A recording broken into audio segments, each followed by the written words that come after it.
ating kasama niya nang tayo binyagan upang kasama rin niya tayo ay makabangon at makapagparang buhay.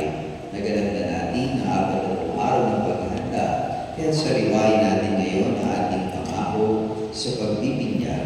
Daligdan natin ang kasamaan at kasalanan. Harapin natin ang matapat na paglilingkod sa Diyos bilang mga maaasahang kaanib ng kanyang banal na simbahang Katolika. Kung kayo'y makapangangakang tatalikod sa lahat ng handang sa katuparan ng panukala ng Diyos upang kayo'y makapabuhay bilang matapat at maaasahang kaanib ng kanyang angkan, pakisagot ninyo ang mga katanungang ito. Para kayo'y makapabuhay bilang mga malayang anak ng Diyos, ang kasalanan ay itinatakwil ba ninyo? Oo, itinatakwil namin.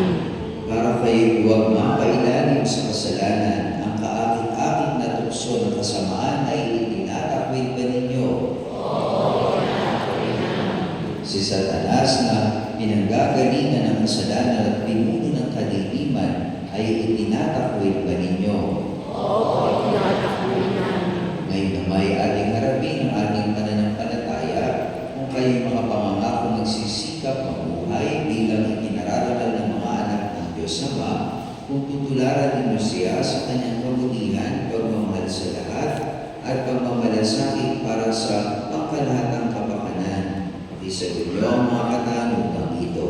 Sa Diyos Amang makapangyarihan sa lahat, at lumikha ng langit at lupa, kayo ba ay sumasampalataya? Sumasampalataya kami. Kung kayo'y mga pangangakong nagsisikap mamuhay bilang mga tunay na kapatid ng Panginoong Yesus, kung gagawin ninyong simulain sa buhay at kanyang katuwiran, katarungan at paglilingkod sa lahat, alinsunod sa kanyang pagmamahal, sa isang anak ng Diyos sa Panginoong Yesus, na ipinanganak ni Santa Maria ang Birhen, ipinako sa krus na matay inilibing, muling nabuhay at nalungkot sa kanan ng Ama. Kayo ba ay sumasampalataya? Opo, sumasampalataya kami. Sa Espiritu Santo, sa banal na simbahang Katolika, sa kasamahan ng mga banal, sa kapatawaran ng mga kasalanan, sa muling pagkabuhay ng mga namatay at sa buhay na walang hanggan, kayo ba ay sumasampalataya? Opo, sumasampalataya kami. Bunga ng pagmamahal ng Diyos na makapangyarihang Ama ng ating Panginoong Jesucristo, tayo ay pinatawad sa ating mga kasalanan ng tayo muling isilang sa tubig at Espiritu Santo. Tulungan nawa niya tayo mamalaging tapat sa ating Panginoong Jesucristo, ngayon at pagpas sa walang hanggan. Amen. Amen.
Minamahal ko mga kapatid sa kapangyarihan ng Diyos Ama, tuwing nabuhay ang anak niyang si Kristo ating Panginoon.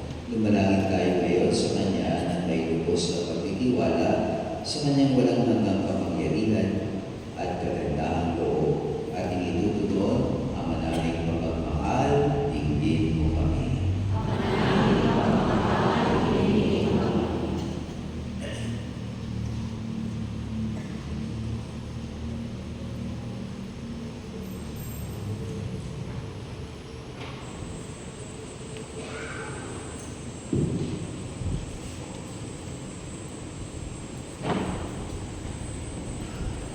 Ipahayagawa ng simbahan ang tagumpay ng Kristo na buhapi sa kasalanan, kamatayan at takot sa mundo, na may tapang at sigasig sa harap ng mga hamon ng makabagong panahon. Manalangin tayo.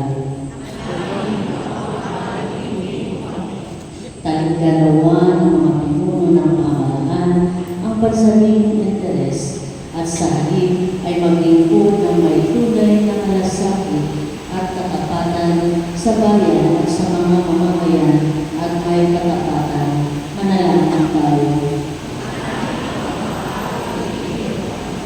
Tulungan mo kami pangalagaan ang kapaligiran at kaligtasan, hindi lamang para sa aming kapakanan, kundi alang-alang din sa susunod na sasanglahan. Manalangin tayo. Ama namin mapagmahal, dinggin mo kami. Ikaw-ginawa ng mga pamilyagang Kristiyano ang kasalanan at mamuhay muli bilang tunay ng mga anak mo ayon sa halimbawa ng Kristo. Manalangin tayo. Ama namin mapagmahal, dinggin mo kami. Makasapang nawa ang mga kapatid nating limaw sa buhay na walang hanggan na mabuksan bunga ng tagumpay ni Kristo sa kamatayan. Manalangin tayo. Ama namin mapagmahal, dinggin mo kami. Sa ilang sandali ng katahimikan, ipanalangin natin ang iba pang mga pangangailangan ng ating pamayanan at ang ating pangsariling kahilingan. Manalangin tayo. Ama namin mapagmahal, dinggin mo kami.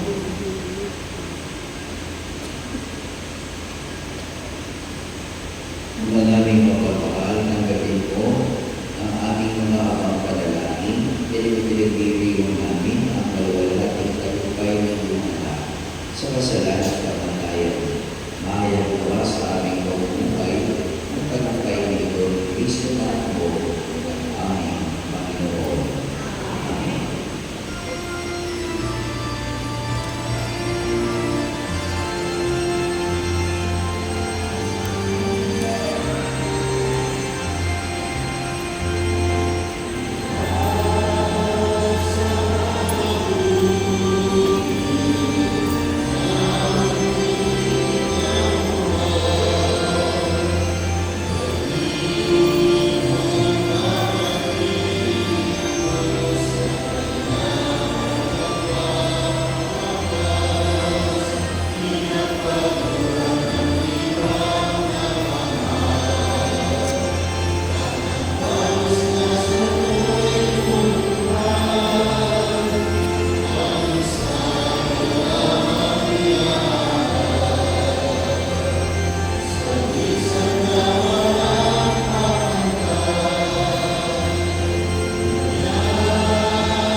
mga kapatid, upang pagkahain natin, may kalugdan ng Diyos sa mga kapamilya.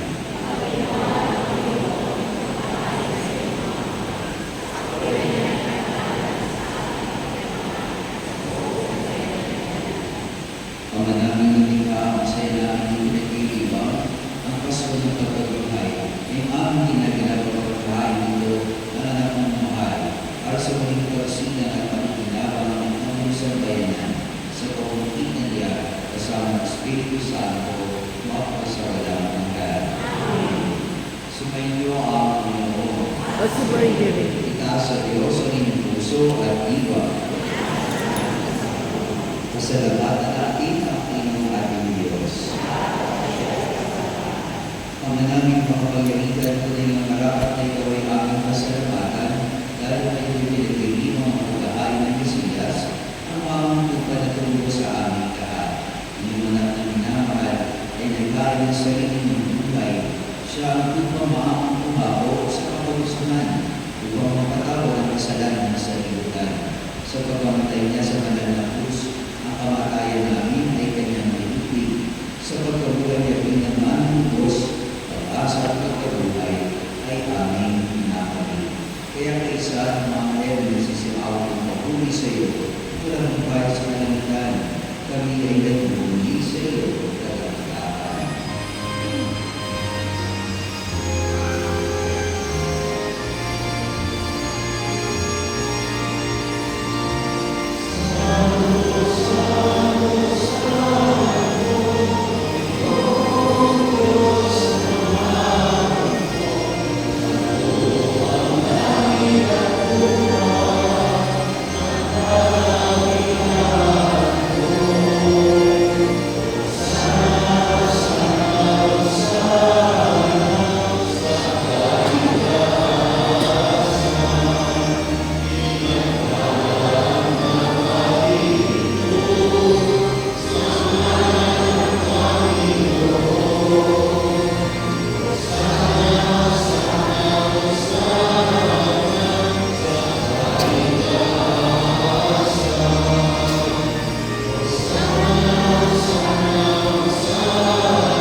Sinasama namin kapanayon mo sa kapangyarihan ng Banal na Espiritu mga lumulito na aming pinalaan sa iyo.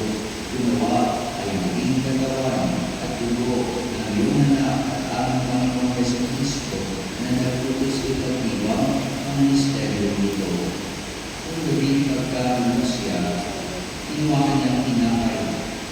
Pinasalamatan kanya, pinagkakilangin na iyon, hindi ko sa kanyang mga alala at sinabi, tanggapin natin ko at galing, ito ang aming katawan, ay hamando para sa iyo.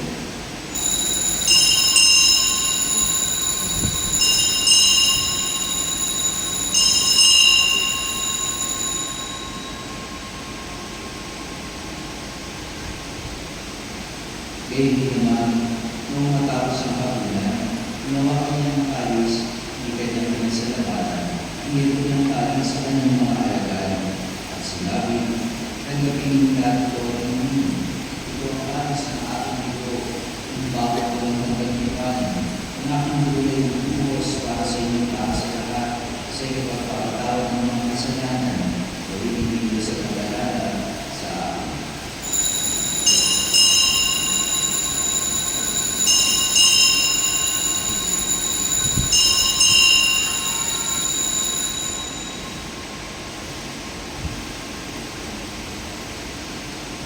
Ito hindi namin ang misteryo ng pananampalataya. Sa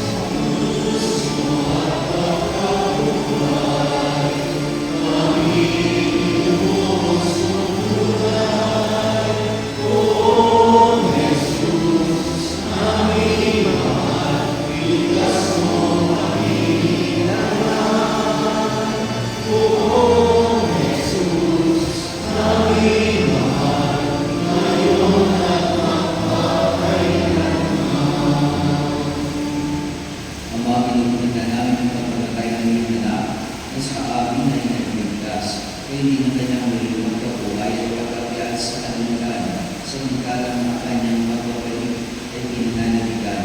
Kaya bilang masasalamat ay aming iniaalay sa iyo ang buhay ng banal na pag-aari nito. Tumayan mo ang doon na ito ng iyong simbahan. Masdan mo ang iyong anak na nag-alay ng kanyang buhay upang kami ay makipagkasundo sa iyo.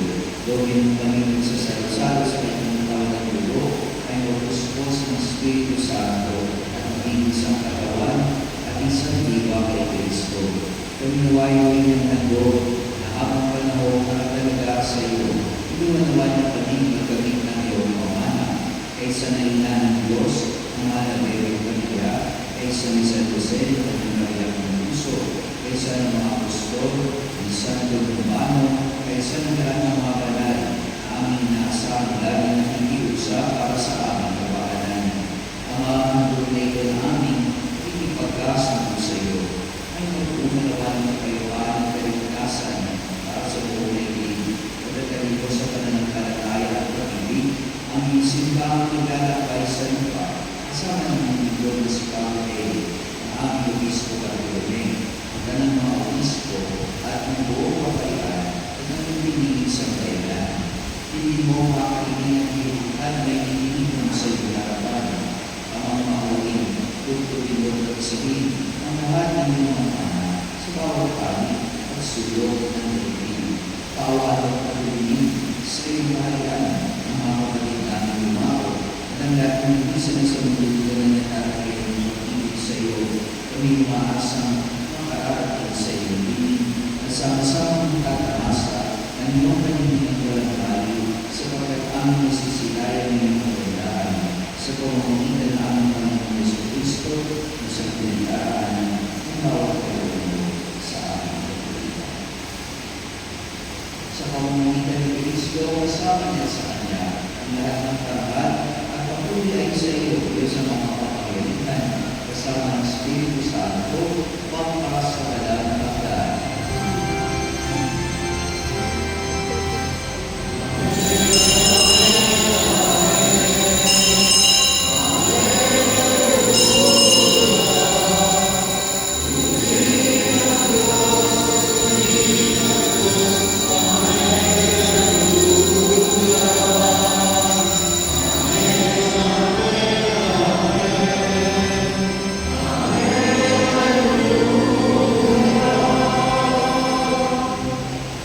Sa pagpili naman, pagkatong nautos sa tulong ni Jesus, na Panginoon natin at Diyos, pahayag dati ng Kristo.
Hinihiling namin kayo sa lahat ng masama, magkaroon ng kapayapaan araw-araw, ligtas sa kasalanan, ilayo sa lahat ng kapamakan, samantala aming pinananabihan ang dakilang araw ng pagpapahayag ng pagpapagligtas namin sa Yesu Cristo.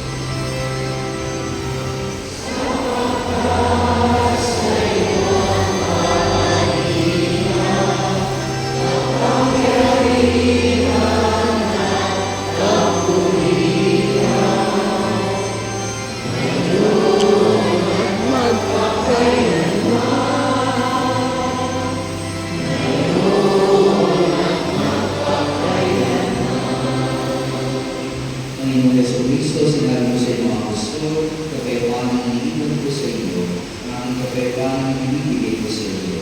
Dahil mga aming nananampalataya, at huwag aming pagkakasan, pagkalawal kaming kapayapaan at pagkakaisa ayon sa iyong kalooban, kasama ang Espiritu Santo, magpasawalang hanggan. Ang kapayapaan ng Panginoon ay lamang sa inyo. Sumayin. Kahit tayo ng kapayapaan sa bawat isang Kristo. Peace be with you. Peace be with you.